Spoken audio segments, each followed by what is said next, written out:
Sa mga katik vloggers, mga subscribers, bago at saka luma, mga supporters, mga dumaan, dumalaw at bumisita sa channel, lahat ng mga viewers, secret viewers at silent viewers, magandang araw. So magandang umaga sa lahat. Nandito kami ngayon sa Poblacion 1, Indang Leyte. Kararating lang namin, ito yung area, no? Yan yung gym.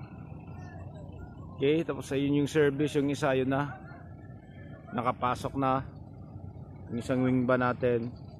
Tapos yan yung ibang crew ay hindi pa dumating kasi malapit nga lang naman sa kung saan nagmula yung sounds natin, nasa kabilang bayan lang. Yung area yan, maganda yung lugar dito, nasa tabing dagat.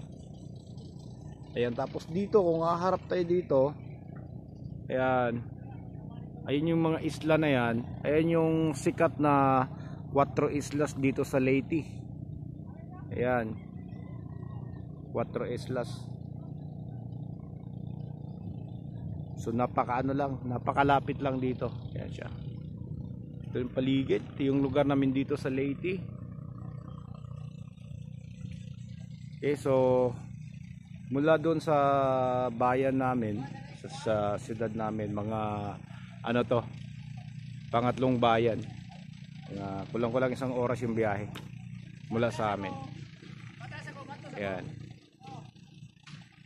Okay, so abangan nyo na lang yung pagsisitap natin ng mga ilaw. At mag-uumpisa na kami magbaba ng mga gamit. So hanggang dito na lang muna. So maraming salamat. God bless at bye bye.